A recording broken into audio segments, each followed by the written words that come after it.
ሰላም የተወደዳችሁ ተማሪዎች እንዴት ናችሁ? እንደምቆያችሁ። በዛሬው ቪዲዮ የስድስተኛ ክፍል የ2015 ዓመተ ምህረት የሚኒስትሪን ጥያቄ ነው ይዤላችሁ የቀረብኩት። እንግዲህ ፈተና እየደረሰ ከመሆኑ አንጻር ከወዲሁ ጥያቄ እየሰራችሁ ራሳችሁን እንድትፈትሹ ያደርጋችኋል። የረሳችኋቸው ነገር ካሉ እዚህ ላይ ያብራራው ሲሄድ እያስታወሳችሁ ትሄዳላችሁ። በቀጥታ ወደ ቪዲዮ አልፋለሁ። አብራችሁኝ እንድትቆዩ ጋብዛለሁ። እንግዲህ እንዳልኳችሁ የ2015 ጥያቄዎች ናቸው እዚህ ጋር ያሉት። ከ1 እስከ 15 ነው በዚህ ፓርት 1 ላይ የምንሰራው ማለት ነው። ክፍል 1 ከ1 እስከ 15 ሰራላችኋለሁ። ከ16 እስከ 30 ደግሞ ያሉትን በቀጣይ ክፍል ይዤላችሁ እመጣለሁ ማለት ነው፣ ቪዲዮ እንዳይረዝም። ስለዚህ አብራችሁኝ እየሰራችሁ እየሞከራችሁ ከኔ እኩል እንደዚህ እንድትቆዩ ጋብዛችኋለሁ ማለት ነው። አሁን በቀጥታ ወደ ጥያቄዎቹ እንለፍ። እንግዲህ እንደሚታወቀው ሚኒስትሪ ላይ የሚሰጣችሁ 1 ሰዓት ነው። ለ30 ጥያቄ 1 ሰዓት ማለት ለአንድ ጥያቄ 2 ደቂቃ አላችሁ ማለት ነው። አንዳንዶቹ ጥያቄዎች ከ1 ደቂቃ ማይፈጁ ናቸው፣ 30 ሰከንድ በቂ የሆኑ አሉ። አንዳንዶቹ ደግሞ ከዛ በላይ ሊወስዱባችሁ ይችላሉ። ስለዚህ ሰዓታችሁን ይኸው ከኔ እኩል እየሰራችሁ ቪዲዮውን እያቆማችሁ ጥያቄዎቹን እየሞከራችሁ በስንት ደቂቃ ውስጥ አንድን ጥያቄ መስራት እችላለሁ የሚለውን እየሞከራችሁ ራሳችሁን ሬዲ እያደረጋችሁ እንድትሄዱ ጋብዛለሁ። እሺ ወደ ጥያቄዎቹ ልግባ። አንደኛ ጥያቄ ምን ይለናል? ቀጥሎ ከቀረቡት ሙሉ ቁጥር ውስጥ ኢ ተጋማሽ ወይም በእንግሊዝኛው አጠራር ኦድ የሆነው የቱ ነው ይለናል። ኢ ተጋማሽ የሆነው የቱ ነው? ተጋማሽና ኢ ተጋማሽ የሚሉትን ነገሮች በክፍል 1 ላይ በምዕራፍ 1 ላይ ተምራችኋል አይደል? ቁጥሮች ተጋማሽና ኢ ተጋማሽ ናቸው የሚባሉት ስንት ሲሆኑ ነው የሚለውን አይታችኋል። አሁንም እናስታውሰው። ስለዚህም ወደ መፍትሄው ስንመጣ መፍትሄው ላይ ምንድነው የምናደርገው? ሁለቱን ነገሮች ማወቅ ነው። የመጀመሪያው እሺ ተጋማሽ የሚባሉት ምንድን ናቸው? ተጋማሽ የሚባለው አንድ ቁጥር ተጋማሽ ነው የሚባለው መቼ ነው? ተጋማሽ የሚባሉት ያለ ቀሪ ለሁለት እኩል ቦታ መከፈል የሚችል ማለት ነው። ያለ ቀሪ ለሁለት እኩል ቦታ መከፈል የሚችል። ስለዚህ ያለ ቀሪ ለሁለት እኩል ቦታ ሊካፈሉ የሚችሉ ደግሞ የአንድ ቤታቸው ወይም መጨረሻቸው ስንት ሲሆን ነው? 0 ከሆነ 2 ከሆነ 4 ከሆነ 6 እንዲሁም 8 ከሆኑ ይሄ የአንድ ቤታቸው በዚህ የሚያልቁ ቁጥሮች ሁሉ ምን ይባላሉ? ተጋማሽ ይባላሉ ማለት ነው። ኢ ተጋማሽ ደግሞ ስንል ኢተጋማሽ ናቸው ቁጥሮች ስንል ደግሞ ምን ማለት ነው? የመጨረሻቸው ወይም የአንድ ቤታቸው 1 3 5 7 እና 9 ከሆኑ እነዚህ ደግሞ ኢ ተጋማሽ ይባላሉ ማለት ነው። ስለዚህ ምንም አይነት ካልኩሌሽን ምንም አይነት ውስብስብ ነገር የለውም። ተጋማሽና ኢ ተጋማሽ አንድ ጥያቄ ሁሌም ሚኒስትሪ ላይ አለ። ስለዚህ በቀላሉ የምናየው ምንም ነው የአንድ ቤቱን ነው። ስለዚህ ሀ ላይ ምን አለን? ሀ ላይ 68 አለን። እንግዲህ ሄደን የምናየው ይህን 68 እያካፈለን አይደለም የምንለው። ምንድን የምናደርገው? የአንድ ቤቷን እናያታለን። እቺ የአንድ ቤቷ ስንት ናት? 8 አይደለች? ስለዚህ 8 የት ውስጥ ነው ያለው? 8 ተጋማሽ ውስጥ አይደል ያለችው እቹትና። ስለዚህ ይሄ ቁጥር ተጋማሽ ነው ማለት ነው። ምላሽ ይሆናል? አይሆንም። ለምን? የተጠየቅነው ኢ ተጋማሽ ስለሆነ ማለት ነው። ለላይ ስንሄድ ለደግሞ 93 አለ። የአንድ ቤቷ ስንት ናት? 3 አይደለች? እቺ 3 ደግሞ ተጋማሽ ውስጥ ነው ኢ ተጋማሽ ውስጥ ነው ያለችው እቹትና ኢ ተጋማሽ ውስጥ ነው ያለችው። ስለዚህ ይሄ ቁጥር ለሁለት አይካፈልም ያለ ቀሪ ማለት ነው። ስለዚህ ምላሻችን ማን ይሆናል? ለ ይሆናል ማለት ነው። ግን አመርኋንና ምንም ብናይ አመርኋ ምን አለን? 8 አለ። ይሄው 8 አለ እዚህ ተጋማሽ ውስጥ ነው። 2 አለን። ይሄው 2 እዚህ ጋር አለች ተጋማሽ ውስጥ ነው ማለት ነው። ስለዚህ ይሄ ምላሹ ምን ይሆናል? ለ ይሆናል ማለት ነው። እንደዚህ አይነት ጥያቄ አንድ ጥያቄ ይመጣል። እናንተ አስተውላችሁ ህጉን ብቻ አውቃችሁ መስራት ይጠበቅባችኋል ማለት ነው። ይሄ የአንደኛው ጥያቄ መልስ ለ ይሆናል። ሁለተኛው ከሚከተሉት ሙሉ ቁጥሮች ውስጥ ለ2 እና ለ3 ተካፋይ የሆነው የቱ ነው አለን። በደንብ አስተውሉ። ለ2ም ለ3ም መከፈል መቻል አለበት ያ ቁጥር። እንግዲህ ከዚህ በፊት የቁጥር ተካፋይነትን በምናይበት ሰዓት ላይ ለ2 የሚካፈሉ ቅድም ያልናቸው ናቸው። ተጋማሽ የሚባሉ ቁጥሮች ናቸው አይደለ? ለ2 የሚካፈሉት መጨረሻቸው 0 መሆን አለበት ወይ 2 ወይ 4 ወይ 6 ወይ 8 መሆን አለበት ማለት ነው። ስለዚህ የአንድ ቤታቸው በዚህ የሚያልቁ ቁጥሮች ሁሉ ተጋማሽ ይባላሉ አላልንም? ተጋማሽ ማለት ምንድን ነው? ለ2 ያለ ቀሪ እኩል ቦታ የሚካፈል ማለት ነው። ስለዚህ አሁን አንደኛውን ይሄ ነው። ለ3 ደግሞ ቁጥሮች ለ3 ይካፈላሉ ያለ ቀሪ ሲባል እንዴት ነው የምናረጋግጠው? ምን ብለናል? የቁጥሮችን ሆሄዎች መደመር ብለናል አደለ? ደምረን የሚመጣልን ያ ቁጥር ለ3 የሚካፈል ከሆነ ያ ቁጥር ለ3 ተካፋይ እንላለን። ለምሳሌ ወደ መፍትሄው ጋር እንምጣ። አሁን ሀ ላይ ምን አለን? 123 አለን። አሁን ለሁለቱም መከፈል አለበት ስላለ ለአንዱ ካልተካፈለ ምን እናደርጋለን? ዘለነው መሄድ ነው የሚጠበቅባችሁ ማለት ነው እንጂ ጊዜ ማጥፋት 2 ደቂቃ ነው ያላችሁ አይደለ? ስለዚህ ለምሳሌ ሀ ምን አለን? 123 አለን። እቺ የአንድ ቤቷ ስንት ናት? 3 አይደለች? ስለዚህ ለሁለት ትካፈላለች? አትካፈልም። ስለዚህ ይሄ ምላሽ አይሆንም በቃ ምክንያቱም ለሁለት ስላልተካፈል፣ ለሶስት ቢካፈልም ምላሽ አይሆንም ለሁለቱም መከፈል ስላለበት ማለት ነው። ሀንን ዘልና ለላይ እንሄዳለን። ለላይ ስንሄድ ይኸው የአንድ ቤቱን እናያለን። ለሁለት ይካፈላል አይደል? ለምን? የአንድ ቤቷ ስንት ናት? 0 ስለሆነች ማለት ነው። ለሶስትስ ይካፈላል ወይ ስንል ለሶስት እንደሚካፈል የምናውቀው ምንድን ነው? ሆሄዎቹን እዚህ ጋር ያሉትን ቁጥሮች መደመር ነው ብያቸዋለሁ። ስለዚህ ስንደምር ምን ይሆናል?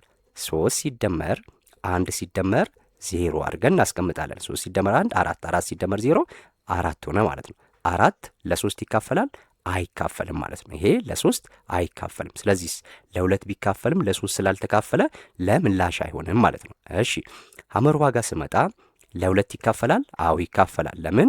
የአንድ ቤቷ ስንት ናት? 6 ናት። 6 ደግሞ ተጋማሽ ናት። ስለዚህ ለሁለት ይካፈላል። አንዱ መስፈርት ተሟልቷል። ለሶስት ይካፈላል? እስቲ እናረጋግጥ። 186 ነው አይደል የተባልነው። ስለዚህ 1 ሲደመር 8 ሲደመር ስንት? 6 እኩል ይሆናል 1 እና 8 ስንት? 9 አይደለ? 9 እና 6 15 15 ለ3 አይካፈልም? ይካፈላል አይደል? 15 ለ3 ስናካፈል ስንት ጊዜ ይደርሳል? 5 ጊዜ ይደርሳል ማለት ነው። ስለዚህ ይሄ 186 ለሁለትም ተካፍሎልኛል ለሶስትም ይካፈልልኛል ማለት ነው። ስለዚህ ምላሽ የማን ይሆናል? ሐመር ውሃ ይሆናል። መን ብናየው ምንድን ነው ይሄ? ለሁለት ይካፈላል አይደል? የአንድ ቤቷ 0 ስለሆነች። ለሶስትስ ይካፈላል? ይሄ ለሶስት አይካፈልም። ለምን? 5 ሲደመር 2 ስንት ነው? 7 7 ሲደመር 0 7 አይደል? 7 ለ3 አይካፈልም። ስለዚህ ምላሼ ሐመር ውሃ ይሆናል ማለት ነው። ይሄ በጣም ቀላል ነው። ሚኒስትሪ ሲባል እናንተ ያው የመጀመሪያችሁ ስለሆነ ልትፈሩ ትችላላችሁ እንጂ ከክፍል ፈተና በጣም የቀለለ ነው ማለት ነው። ስለዚህ ይሄ ምን ይሆናል? ሐመር ውሃ ይሆናል ማለት ነው። ሶስተኛው ጥያቄ ደግሞ ስንመጣ የ48 የ72 እና የ108 ትንሹ የጋራ ብዜት ወይም ትጋብዕ ስንት ነው አለን። የእነዚህ 3 ቁጥሮች ትንሹ የጋራ ብዜት ስንት ይሆናል ነው የተጠየቀ ነው። እንግዲህ እንደዚህ አይነት ጥያቄዎች በሚሰጡን ሰዓት ላይ ሚኒስትሪ ላይ ከማይቀሩ ጥያቄዎች ውስጥ አንዱ ይሄ ነው። ወይ ትጋአ ሊሆን ይችላል ወይ ትጋብ ሊለን ይችላል ማለት ነው። ቁጥሮችን ሰጥቶ ትጋቸውን ወይም ትጋባቸውን ፈልጉ ይላቸዋል። እንደዚህ በሚሰጠን ሰዓት ላይ ሊቀላችሁ የሚችለውና ቀላሉ መንገድ የአብዢ ዛፍን ተጠቅመን መስራት ነው። የስ ያ ማለት በብቸኛ ትንትን ቁጥሮችን ማስቀመጥ ማለት ነው። ከዛ በኋላ በሱ ስንሰራ ቀላል ይሆንልናል። ለምሳሌ በአብዢ ዛፍ እየሰራው ላሳያችሁ። የ48 የ72ና የ108 አይደል የተባለው። ስለዚህ መጀመሪያ ላይ እቺን 48ን በብቸኛ ትንትን ላስቀምጣት። ምን ይሆናል? 48 ይሄንን በብቸኛ ትንትን ላስቀምጠው ነው። ስለዚህ በሁለት ሳቃለው ስንት ይሆናል? 24 ይሆናል አይደለ? 24 ሆነ።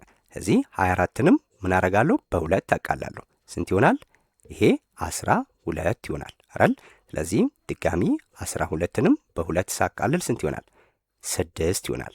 አሁንም 6ን በሁለት ሳካፍል ስንት ይሆናል? 3 ሆነ። ስለዚህ 3 በ3 መጨረሻ ስንት ሆነች? 1 ሆነች ማለት ነው። ስለዚህ ብቸኛ ትንትኑ የሚያበቃው የቱ ጋር ነው? 1 እስኪመጣልን ድረስ ማለት ነው ይሄ። ስለዚህ አብዢዎቹና ርቢዎቹ እንዴት ነው የምናስቀምጠው? እዚህ ጋር 2 ስንቴ ተራብታለች? 1 2 3 4 አይደለ? ስለዚህ 2 4ቴ ተራብታለች። ከዛስ ሌላ ምን አለኝ? 3 አንዴ ብቻ ናት አይደል ያለችው? 3 አደርጋለሁ ማለት ነው። ስለዚህ የ48 በብቸኛ ትንትን በአብዢ እንደዚህ በርቢ ሳስቀምጠው 2 ርቢ 4 ሲባዛ 3 ሆኖ ይቀመጣል ማለት ነው። ከዛን የ72ን ደግሞ ሰራለሁ። 72 72 እንግዲህ 72ንም ለ2 አይደል? ለ2 ይካፈላል። ስንት ጊዜ ይወዳል?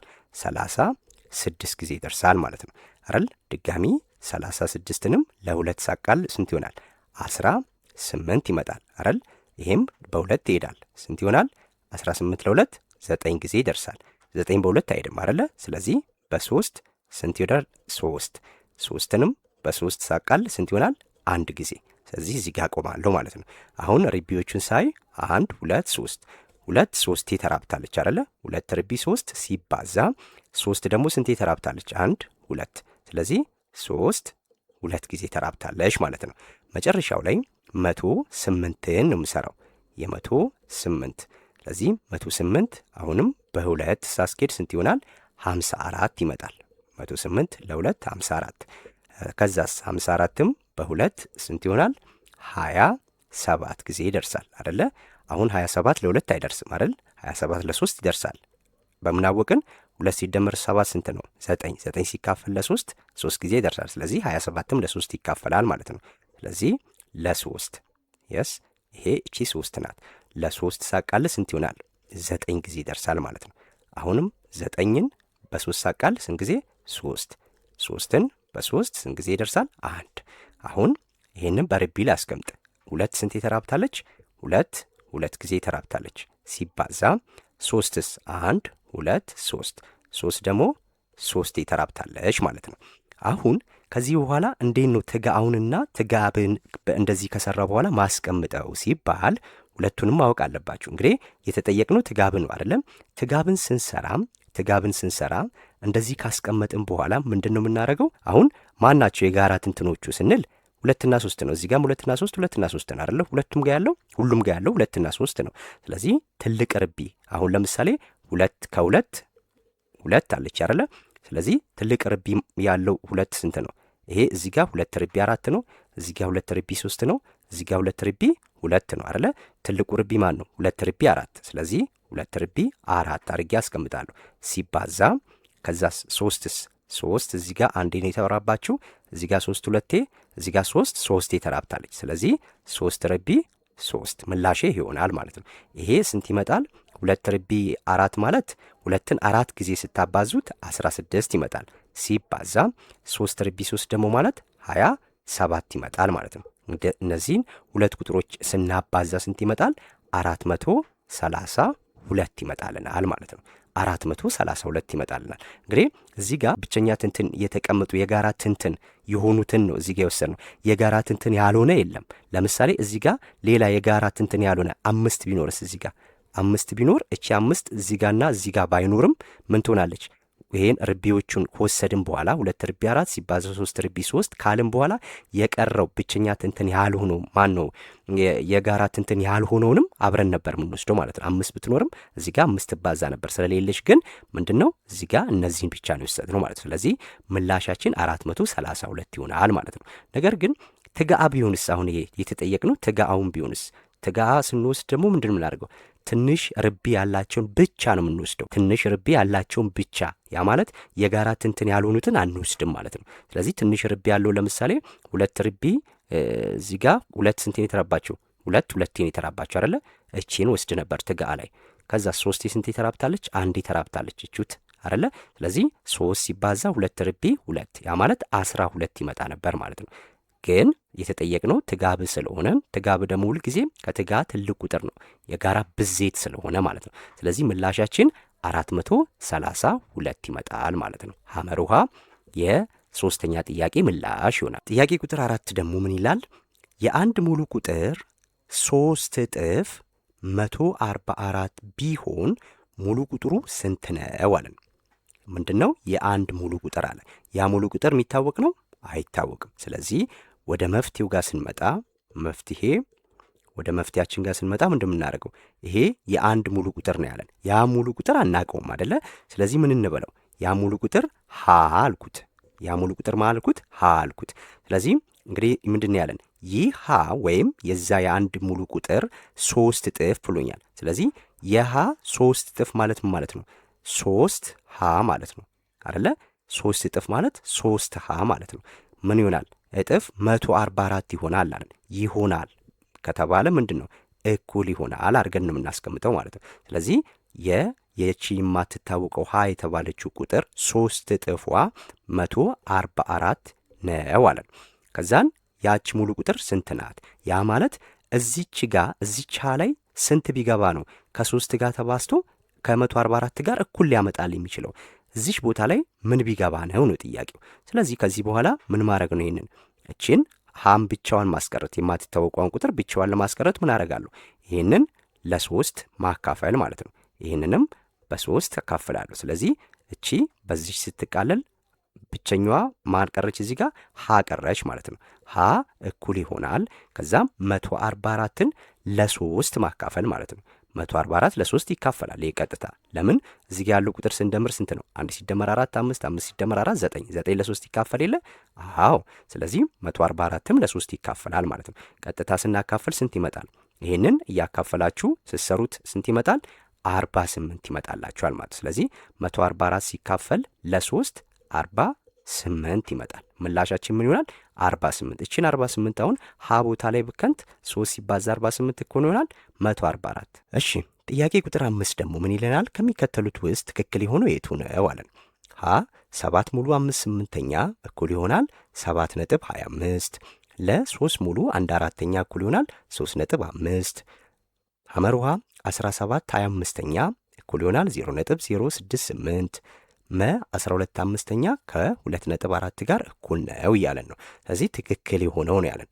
ከነዚህ ምርጫዎች ውስጥ አንዱ ትክክል ነው ማለት ነው። ስለዚህ ከሀ እንጀምር ስራችንን። ስለዚህ ሀ ምንድን ያለኝ 7 ሙሉ 5/8 እንደዚህ በሚሰጣችሁ ሰዓት ላይ ያ ማለት 7 ሙሉ 5/8 ነው አይደል የተባለው። እንደዚህ ሲሰጣችሁ እናንተ ይህንን ወደ ህገወጥ ክፍልፋይ ቀይራችሁ ትልቅ ቁጥር መጥቶባችሁ እሱን ከምታካፍሉ ይልቅ ይሄ ምን ማለት ነው? ይሄ ማለት ምን ማለት ነው? 7 ሙሉ 5/8 ማለት 7 ሲደመር 5/8 ማለት ነው አይደለ? ስለዚህ እችኛዋን ብቻ ምን ማድረግ እቺን ወደ አስርዮሽ መቀየር ወደ ዴሲማል መቀየር ማለት ነው። ስለዚህ 5ን ለ8 ማካፈል። ስለዚህ 5ን ለ8 ሳካፍል ስንት ይሆናል? 5 ሲካፈል ለ8 5 ለ8 ይካፈላል አይካፈልም አይደል? ስለዚህ ዜሮን አድርጌ ነጥብ አደርጋለሁ እዚች ጋር ነጥብ ካደረኩ በኋላ ምን አደርጋለሁ? ለዚች ዜሮ ሰጣለሁ አይደል? አሁን 50 ሆነ። 50 ለ8 ስንት ጊዜ ይደርሳል? 6 ጊዜ ነው የሚደርሰው። ይሄ 48 ይሆናል ማለት ነው። 48 ቀንሳለሁ። ከ50 ላይ 48 ሲቀንስ ስንት ይሆናል? 2 አይደለ? ስለዚህ 2 ለ8 አይደርስም። አሁንም ምን አደርጋለሁ? ዜሮ 20 ሆነች አይደል? 20 ለ8 ሲካፈል ስንት ጊዜ ይደርሳል? 2 ጊዜ ይደርሳል አይደል? ስለዚህ 2 ሲባዛ 8 16 ሆነች። አሁንም መቀነስ ነው። ከ20 ላይ 16 ሲቀነስ ስንት ይሆናል? 4። አሁንም 4 ለ8 አይደርስም አይደል? ዜሮ ሰጣለሁ። ስለዚህ 40 ለ8 5 ጊዜ ትሆናለች ማለት ነው። ስለዚህ ይሄ ምን ሆነልን?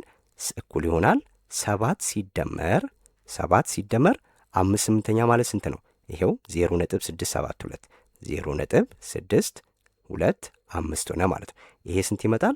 7.625 ይመጣል። ይሄን ስንደምር 7.625 ይመጣል ማለት ነው። ስለዚህ ይሄ ከዚች ከ7.25 ጋር የተለያየ ነው አይደል? እዚች ጋር 6 አለች። ይሄ 2/5 ስላለ ብቻ እኩል ነው ማለት አይደለም። ስለዚህ ይሄ ምላሽ አይሆንም ማለት ነው። በተመሳሳይ ለም እንደዚህ አድርጌ ነው የምሰራው። ስለዚህ ለንም ስንሰራ ይሄ የለ ነው እዚህ ጋር ያለው እሺ ለናት። ስለዚህ ለምን ይለናል? 3 ሙሉ 1/4 አለን። ስለዚህ ይህንንም በቀላሉ ምን አደርጋለሁ? 3 ሲደመር 1/4 ማለት ነው። ስለዚህ ይህችን 1/4 መስራት ነው። ስለዚህ ሳካፍል ስንት ይሆናል? 1 አለች 4 አለች። 1 ለ4 ይደርሳል? አይደርስም። ስለዚህ 0 ሰጥቼ ነጥብ አረግና ለዚች 0 ሰጣለሁ ማለት ነው። 10 ለ4 ሲካፈል ስንት? 2 ይሆናል። 2 ሲባዛ በ4 8 ሆነች። አሁንም ከ10 ላይ 8 ሲቀንስ ስንት ሆነ? 2 ሆነች አይደል? 2 ሲካፈል ለ4 አይሆንም። ስለዚህ 0 ሰጣለሁ። አሁን 20 ሆነች አይደል? 20 ሲካፈል ለ4 5 ጊዜ ሆነች። በቃ 0.25 5 ሲባዛ በ4 20 ስለሚሆን ማለት ነው። እዚህ ጋር ስቀናነስ 0 ይመጣል። ስለዚህ 0.25 ይሄ ስንት ይሆናል ማለት ነው? እኩል ይሆናል ይሄ 3 ነጥብ ስንደምር ማለት ነው። ወይም 3 ሲደመር ከማን ጋር? 1/4 ማለት 0.25 ማለት ነው አይደል? እዚህ ይሄ ስንት መጣ? 3.25። ይሄ ግን ስንት ነው? 3.5 ነው የሚለን። ይሄ ግን 3.25 ነው። ስለዚህ ይሄም ትክክል አይደለም ማለት ነው። በተመሳሳይ ሐመር ውሃንም ስሰራ 17 ሲካፈል 25 ነው። ይሄን በቀጥታ ማካፈል ነው። እሺ ሐመር ውሃ ደግሞ ምን አለን? 17ን በቀጥታ ማካፈል 17 ሲካፈል ለ25 ማለት ነው። 17 ለ25 አይደርስም አይደለ? ዜሮን አርጌ ምን አረጋለሁ? ነጥብ አርጌ እዚች ጋር ምን ዜሮን ሰጣለሁ ማለት ነው። ዜሮ ሰጣለሁ። ስለዚህ አሁን 170 ሆነ። 170 ለ25 ስንት ጊዜ ይደርሳል? 6 ጊዜ ይደርሳል አይደል? 6 ጊዜ ይደርሳል ማለት ነው። 6 ሲባዛ በ25 ስንት ይመጣል? 150 ስለሚመጣ ማለት ነው። 150 ይመጣል። አሁን ቀንሳለሁ ከዚህ ላይ ከ170 150 ስቀንስ ስንት ይመጣል? ከ170 150 ስቀንስ 20 ሆነ። 20 ለ25 ይደርሳል? አይደርስም አይደለ? ስለዚህ ምን አረጋለሁ? አሁንም ዜሮ ሰጣለሁ አይደል? ስለዚህ 200 ምን ሲካፈል ለ25 አረጋለሁ ማለት ነው። 200 ለ25 ሳካፍል 8 ይመጣል። ቀጥታ 8 ይመጣል። ስለዚህ 17 ሲካፈል ለ25 ስንት መጣ? 0.68 መጣ ማለት ነው። 0.68 ይሄ ግን ስንት ነው? 0.068 ነው የሚለን። ስለዚህ ይሄም ምላሽ አይሆንም ማለት ነው። መ ላይ ምን አለን? መን ደግሞ እዚች ጋር እንስራ። መ 12 ሲካፈል ለ5 አለ። ይሄን እንዳሁኑ በቀጥታ መስራት ማለት ነው። 12ን ለ5 ስለዚህ 12 ለ5 ሲካፈል ስንት ጊዜ ይደርሳል? 2 ጊዜ ነው የሚደርሰው አይደል? 2 ሲባዛ 5 10 ሆነች ማለት ነው አይደል? ከ12 ላይ 10 ሲቀንስ ስንት ይሆናል? 2 2 ለ5 አይደርስም አይደለ? ስለዚህ ምን አደርጋለሁ? ነጥብ አድርጌ ለዚች 0 ስጣለሁ ማለት ነው። 20 ሲካፈል ለ5 4 ጊዜ አያችሁ? 2.4 2.4 ስለዚህ ምላሼ ማን ነው? መ ይሆናል ማለት ነው። መ ይሆናል ትክክለኛው ምላሼ ማለት ነው። ጥያቄ ቁጥር 6 ምን ይለናል? ከሚከተሉት አስርዮሽ ቁጥር ውስጥ 0.325 ወደ ክፍልፋይ ሲቀየር የትኛው ይሆናል አለ። ከሚከተሉት ውስጥ አስርዮሽ ቁጥር 0.325 ወደ ክፍልፋይ ሲቀየር ስንት ይሆናል? ይሄ በጣም ቀላል ነው አይደለ? ያ ማለት 0 ስንት 325 ይህን ወደ ምን መቀየር ነው? ወደ ክፍልፋይ መቀየር ማለት ነው። ስለዚህ ይህን ወደ ክፍልፋይ ለመቀየር ምንድን ነው የምናደርገው? ሁልጊዜም ከነጥብ በስተቀኝ በኩል ያሉት ስንት ቁጥሮች ናቸው? ስንት ዴሲማል ነው ያለው ማለት ነው። ስለዚህ ከነጥብ በኋላ ስንት ነው ያለው? 1 2 3 ማለት ነው አይደለ? ስለዚህ ይሄ ማለት ነጥቧ ላይ ቆመን ወደዚህ 1 ወደዚህ 2 ወደዚህ 3 እንሄድና ምን እናደርጋለን? 325 3 እርምጃ ከተራመድን ምንድን የምናደርገው? 1000 ማለት ነው።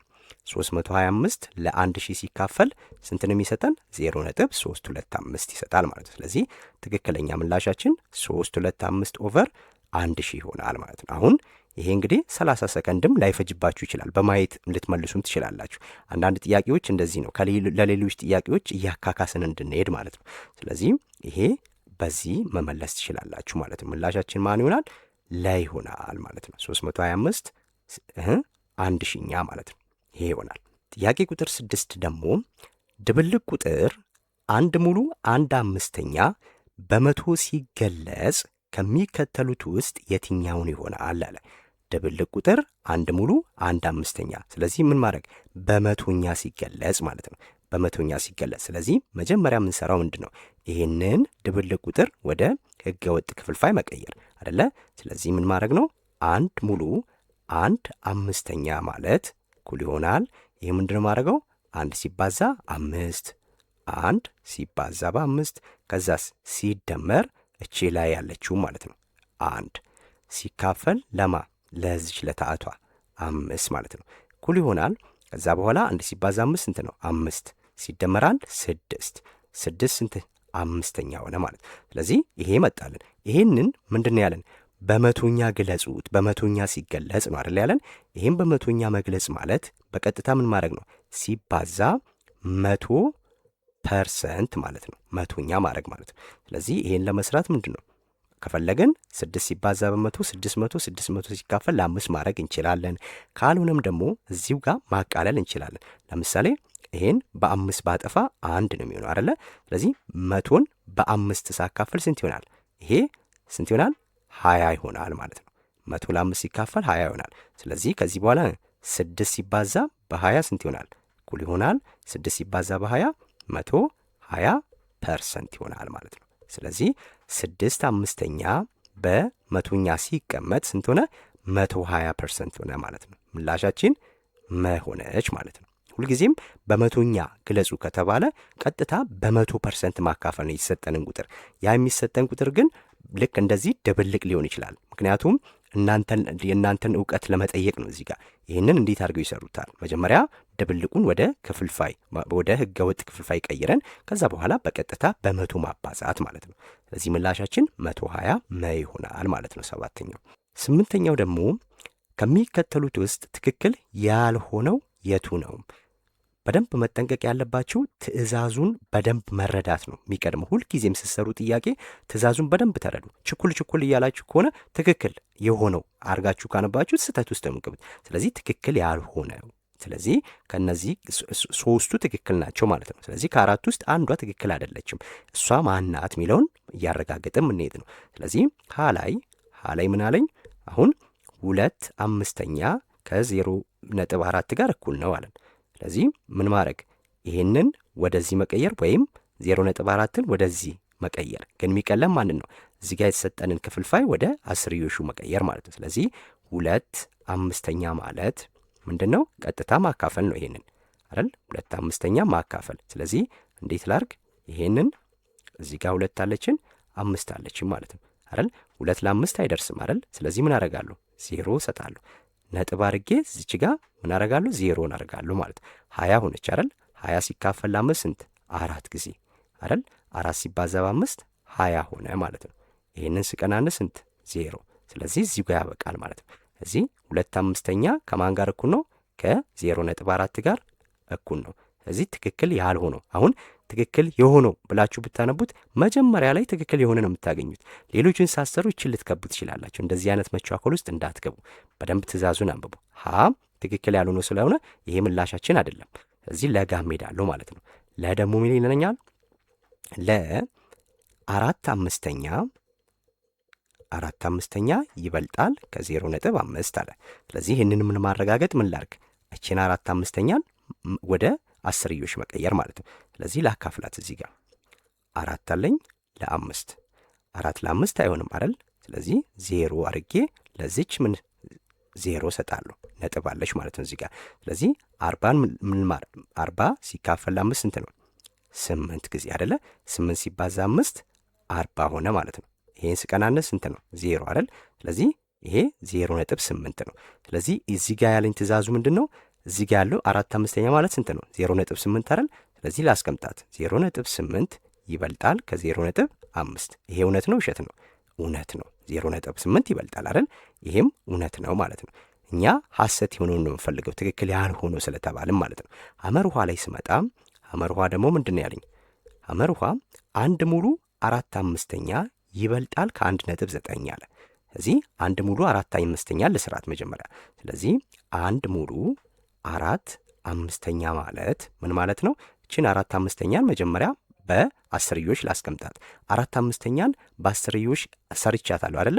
እዚህ ጋር ጥያቄ ብልጥ መሆን አለባችሁ። እቺ 4/5 ማለት ምንድን ነው? 4/5 አልሰራንም? ይኸው እዚህ ጋር ላይ ሰርተናል አይደል? ስንት መጣች? 0.8።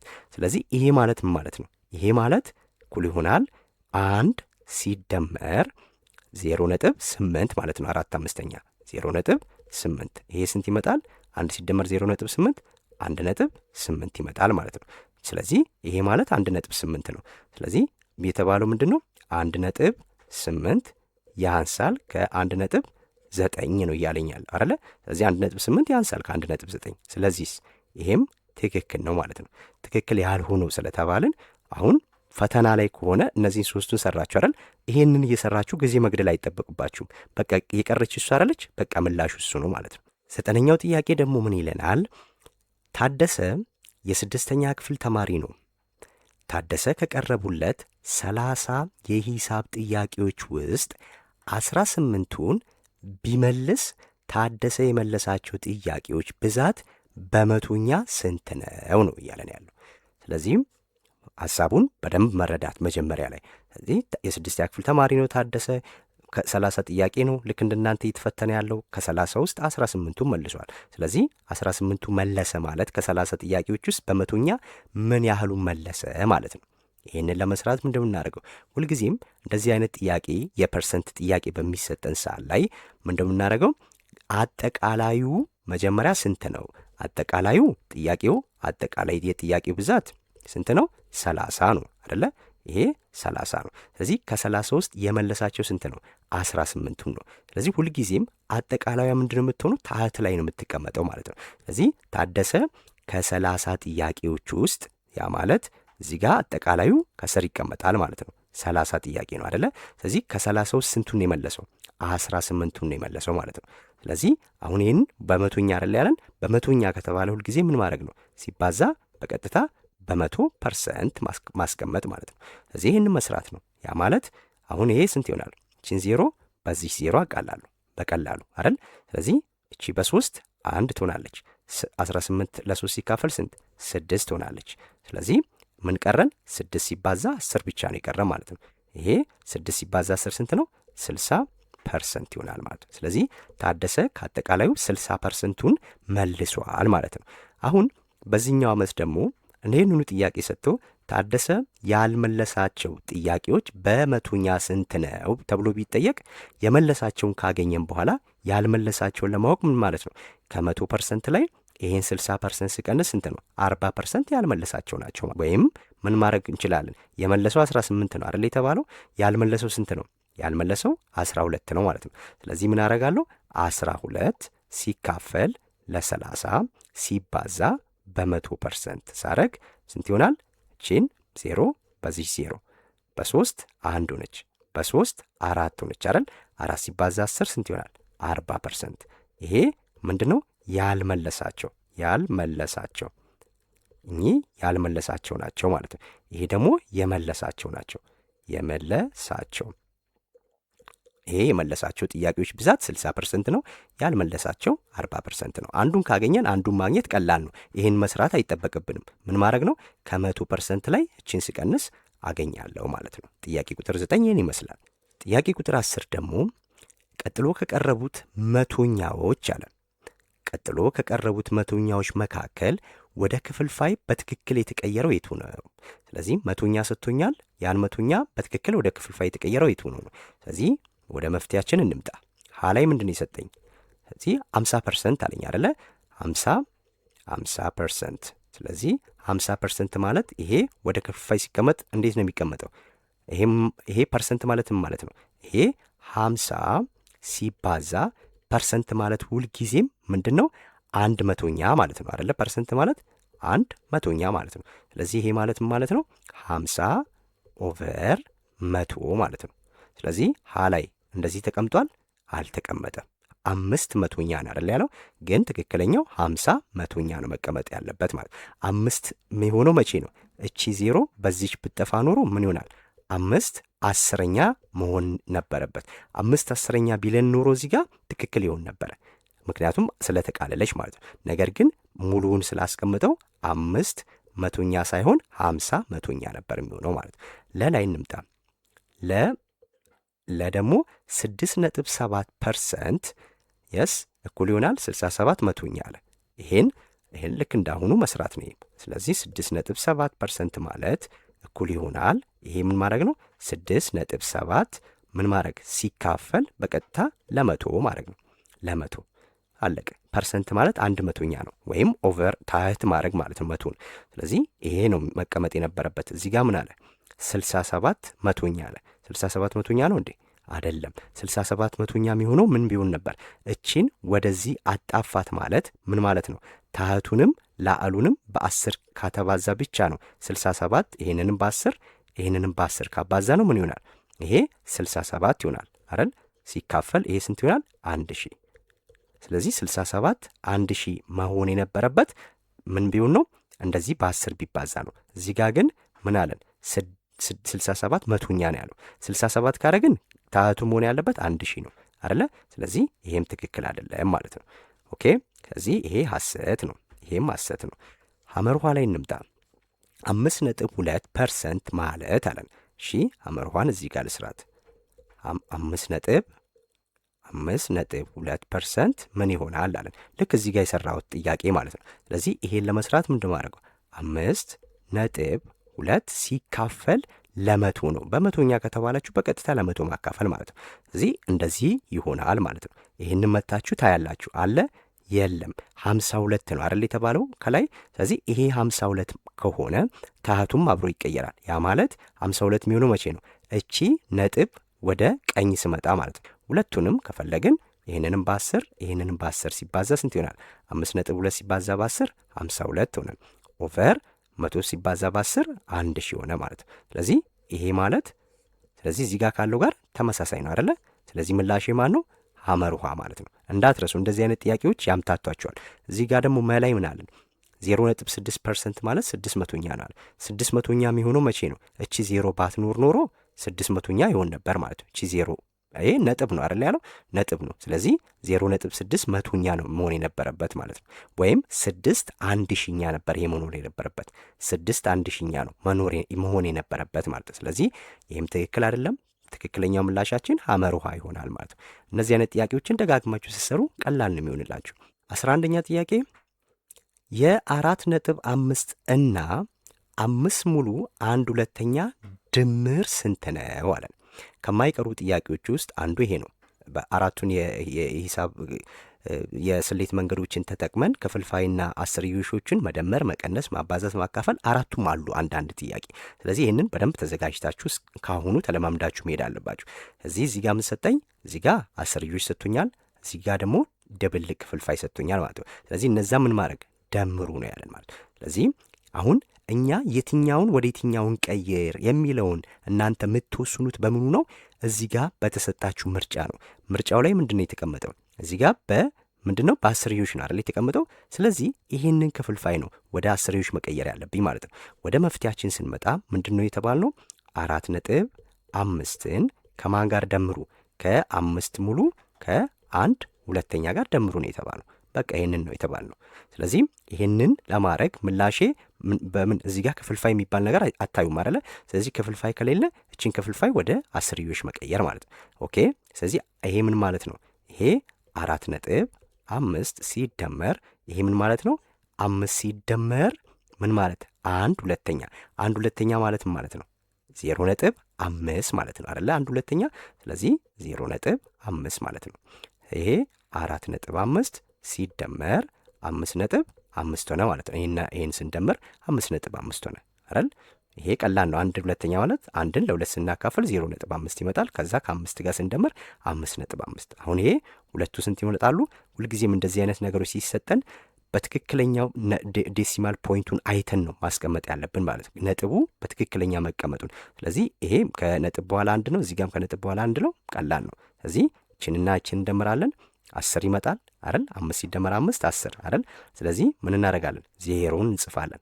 ከዛስ ነጥብ እናደርግና 4 ሲደመር 5 9 እየቀረችን አንድ አለች አይደል? ከእሷ ጋር ስንት ይሆናል? 10 ይሆናል ማለት ነው። 10.0 ማለት ይሄ 10 ማለት ነው። ስለዚህ ምላሻችን ማን ነው? 10 ይመጣል ማለት ነው።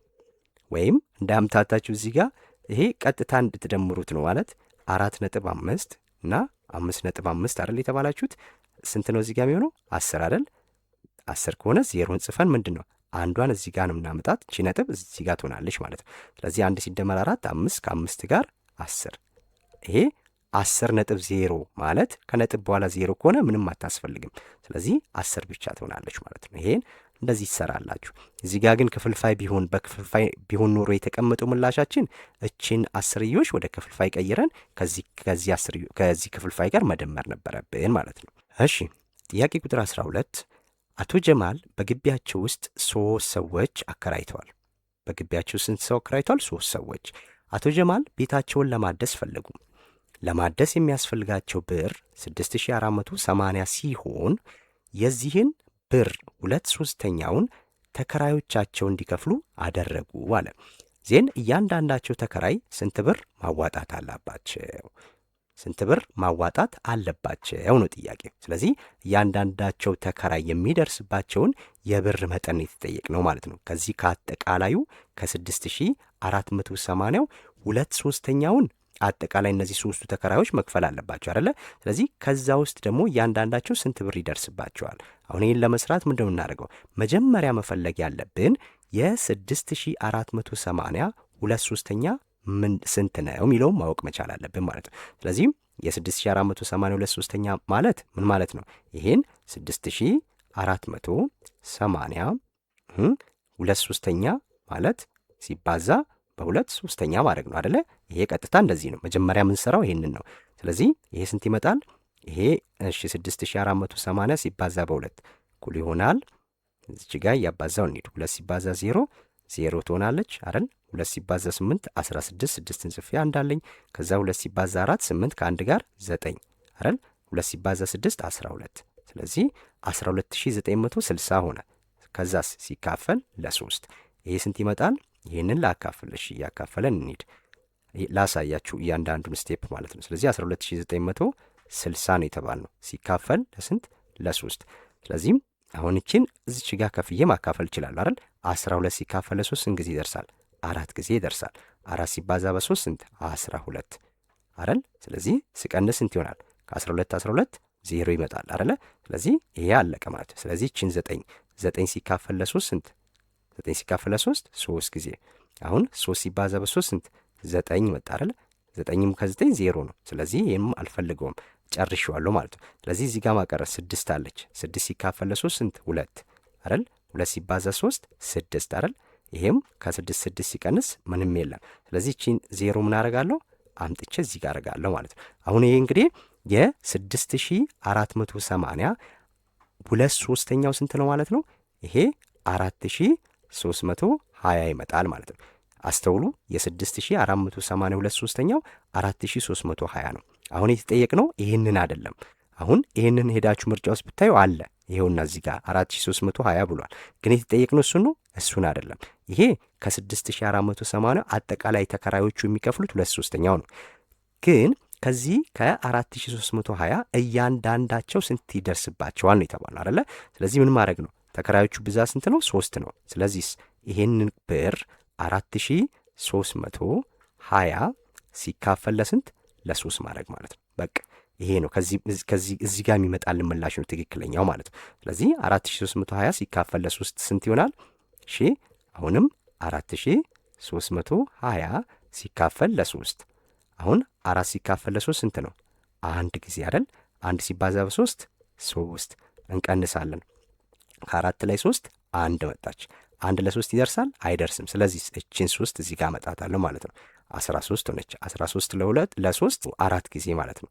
4 ሲባዛ በ3 12 ሆነች። አሁንም ቀንሳለሁ። ከ13 12 ስንት? አንድ ጊዜ ሆነች አይደለ? እዚህ አንድ ደግሞ አደርስም። ስለዚህ ምን አደርጋለሁ? እቺ 2 ትመጣለች እዚህ ማለት ነው። 12 ለ3 4 ጊዜ አይደል? 4 ሲባዛ በ3 ስንት? 12 ሆነ። አያችሁ? ከ12 ለ12 ዜሮ ሆነ አይደል? ስለዚህ እቺ የቀረችው ዜሮ ምን ትሆናለች? እዚህ ጋር ትመጣለች ማለት ነው። ምላሻችን ማን ሆነ? 1440 ሆነ ማለት ነው። ይሄ እያንዳንዳቸው ተከራዮች የሚከፍሏቸው ስንት ነው? 1440። ኦኬ። ጥያቄ ቁጥር 13 ከሚከተሉት የመቀነስ ስሌት ውስጥ ትክክል የሆነው የቱ ነው? ትክክል የሆነው ኦኬ፣ መቀነስ ነው የተሰጠኝ። ስለዚህ ይህንም መስራት ነው። ይኸውላችሁ በደንብ ካስተዋላችሁና ካያችሁ እያንዳንዱ ጥያቄ ውስጥ ያሉ ቁጥሮች በብዛት ተመሳሳይ ናቸው። ለምሳሌ 4/5 ማለት ከዚህ በፊት 2 ጥያቄዎች ላይ አይተናል። 2/5 ልክ እንደዚሁ። እነዚህን ቁጥሮች በደንብ ለመያዝ ሞክሩ። ምክንያቱም በስድስተኛ ክፍል ላይ ይሄን ያህል ውስብስብ የሆነ ነገር አያመጡም። አንደኛው ጥያቄ ላይ ያለው ለሁለተኛ ጥያቄ ተያያዥ የሆኑ ነገሮችን የሚያመጡባችሁ። ስለዚህ አሁን 4/5 ቅድም ሰርተን ነበር። 4 ሲካፈል 5 ስንት ይደርሳል የሚለውም ማለት ነው በአስርዮሽ። እሺ እየሰራ ነው እንሂድ። 4 ማን ነው ሀ ላይ 4/5 ሲቀነስ 0.25 ከማን ጋር እኩል ነው አለ? ከ11/5 ጋር አለ። ስለዚህም በምንድን ነው የተቀመጠው? በክፍልፋይ ነው አይደል የተቀመጠው። ስለዚህ እኛም በክፍልፋይ እንስራ። እችኛዋን መቀየር አለብኝ ማለት ነው። ስለዚህ ሀ ላይ ስመጣ 4/5 ሲቀነስ 0.25 እቺ 0.25 ማለት ስንት ናት የሚለውን ማወቅ ነው ወደ ክፍልፋይ ሲቀየር። ስለዚህ ምን አደርጋለሁ? 4/5 ሲቀነስ እቺ ማለት ስንት ናት? 2 እርምጃ ወደ ቀኝ መሄድ ማለት ነው አይደል? 2 እርምጃ ሲሄድ ማለት ምን ማለት ነው? 25 ሲካፈል ለ100 ማለት ነው። እንግዲህ 25 ሲካፈል ለ100ን እንደዚህ አድርገን ከመስራታችን በፊት ይቃለላል አይቃለል የሚለውም ማወቅ መቻል አለብን አይደል? እቻውም የምትቃለል ናት አይደል? 25 በ5 ማካፈል እችላለሁ። በትንንሽ ቁጥሮች ምናቅና በደንብ የተረዳን ከሆነ ግን 25ን በ25 ባካፍል 1 100ን በ25 አካፍል 4 ይመጣል ማለት ነው። ስለዚህ 25 መቶኛ ማለት 1/4 ማለት ነው እዚህ ጋር። ስለዚህ ይሄ ቁጥር ማለት ነው 4/5 ሲቀነስ 1/4 ማለት ነው። በቃ ይሄንን መቀነስ ስንት ይሆናል? በክሪስ ክሮስ መስራት ትችላላችሁ። 4 ሲባዛ 4 16 ሲቀነስ 1 ሲባዛ 5 5 ሲካፈል 5 ሲባዛ 4 20 ይሆናል አይደል? እኩል ይሆናል ከ16 ሲቀነስ 5 11 ኦቨር ስንት 20። ይሄ ይቃለላል አይቃለልም? እዚህ ጋር ምንድን ያለን 11/5 አለ። ይሄ ግን 11/20 ነው። ትክክል የሆነው አይደል የተባለው? እዚህ ይሄ ትክክል አይደለም ማለት ነው። ለላይም ምን አደርጋለሁ? 8.6 ሲቀነስ 1 ሙሉ 7/10 እኩል ይሆናል 7.7 አለኝ። እዚህ ይሄ ደግሞ በምንድን ነው? በክፍልፋይ በአስርዮሽ አይደል የተቀመጠው። ስለዚህ እችን መቀየር አለብኝ ማለት ነው። እቺ አሁን በጣም ቀላል ናት። ምን ማድረግ ነው? እዚች ውስጥ ያለችዋን ብቻ ወደ ክፍልፋይ ሲቀየር ምን ማድረግ ነው? 7/10 ማለት ነው 0.7 ማለት አይደለ? ለ10 ስናካፍል፣ ስለዚህ ከአንድ ጋር ስደምር 1.7 ትሆናለች ማለት ነው። ለላይ ስመጣ ምንድነው ይሄ? 8.6 ሲቀነስ፣ አሁን እንዳልኳችሁ ይሄ ማለት አስተውሉ በደንብ እንደዚህ አይነት ጥያቄዎች ሲሰጥ 1 ሲደመር 7/10 ማለት ነው። በቃ ሁልጊዜም ድብልቅ ክፍልፋይ ሲሰጠን እንደዚህ ማስቀመጥ እንችላለን። የስ ከዛስ 7 ሲካፈል 10 ማለት እቺ 0 ስትጠፋ ምን ይሆናል? እዚች ጋር ነጥብ ላይ 0 ትገባለች ማለት ነው። ስለዚህ 8.6 ሲቀነስ ይሄ 0.7 ማለት ነው። 0.7 ሲደመር 1.7 ይሆናል ማለት ነው። 1.7 ይሆናል። ስለዚህ ከዚህ በኋላ መቀነስ ማለት ነው። ይህን ለመቀነስ እንደዚህ ሲመጣባችሁ ቁልቁል ማስቀመጥ ትችላላችሁ እንዲቀላችሁ። ያ ማለት 8.6 ሲቀነስ ይሄ 1.7 ማድረግ ነው። እዚህ ኦቨር ዴን ከ6 7 ይችላሉ? አልችልም። ምን አደርጋለሁ? ከዚች አንድ ወስዳለሁ ማለት ነው። አንድ ወስዳለሁ። ከአንድ እዚች ጋር ሲሆን 16 ሆናለች አይደለ? ስለዚህ ከ16 7 ነው የምቀንሰው። ከ16 7 ሲቀንስ ስንት ይሆናል? 9 ይሆናል አይደለ? 9 ይሆናል። እዚህ ነጥብ አደርጋለሁ። እዚህ ጋር ነጥብ፣ እዚህ ጋር ስንት ነው? አንድ ወስጄበታለሁ አይደለ? ስለዚህ እዚህ ጋር ስንት ቀረ? 7። ከ7 ላይ 1 3 ስንት ይሆናል? 6 ይሆናል ማለት። ስለዚህ ስንት ሆነች? 6.9 ሆነች ማለት ነው። እዚህ ጋር ስንት ነው የተባልኩት? 7.1። ትክክል ነው? ትክክል አይደለም አይደል? አሁን በልጠት የምትጠቀሙት ምንድን ነው? ሉክ እዚህ ጋርና እዚህ ጋር ያሉት ጥያቄዎች ተመሳሳይ አይደሉ? ተመሳሳይ ናቸው ሁለቱ አይደል? 8.6 ሲቀነስ 1 ሙሉ 7/10 አለ። እዚህ ጋርም 8.6 ሲቀነስ 1 ሙሉ 7/10 አለ። ስለዚህ እዚህ ጋር ሰርተናል። ይህንን ጥያቄ አንዱ ጋር ሰራና ስንት መጣልን? 6.9 አልመጣልንም። መልሱ ማን እንደሆነ አወቅም ማለት ማን እንደሆነ መልሱ አላወቅንም። ትክክል የሆነው ነው የተባለው። ስለዚህ ምላሽን ይሄን አረጋለሁ ማለት። እሺ ጥያቄ ቁጥር 14 የ0.75 እና 8/9 ብዜት ስንት ነው አለ። አሁን ብዜት ነው የጠየቀን።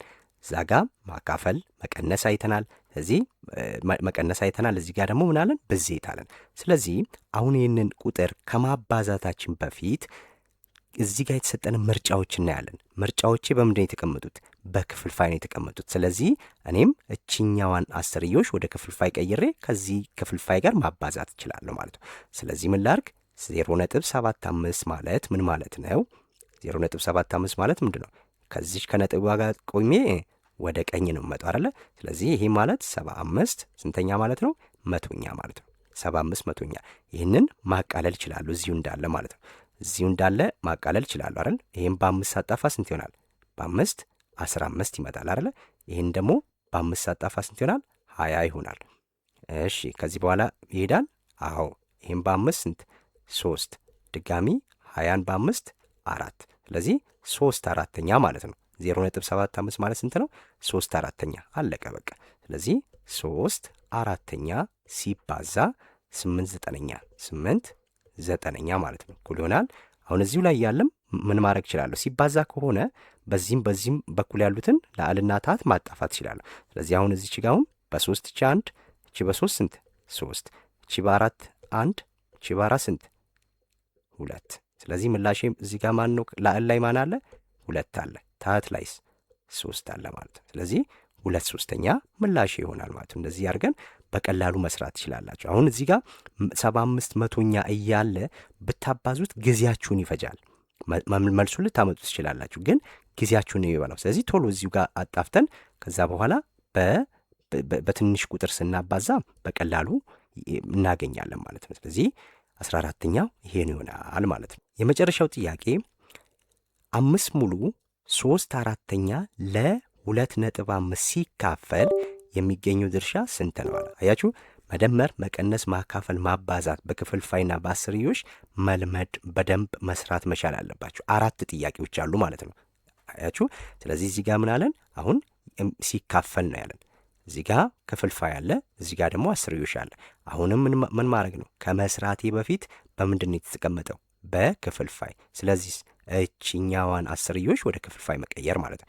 ስለዚህም 2.5 ማለት ስንት ነው የሚለውን ማወቅ፣ ወደዚች መምጣት አይደለ? አንድ ሲመጣ ስንት ይሆናል? ይሄ 25 ስንት? 10ኛ ሆነ ማለት ነው። 25 10ኛ። ስለዚህ ይሄን ማቃለል መቻል አለብኝ መጀመሪያ። ስንት ይሆናል ይሄ?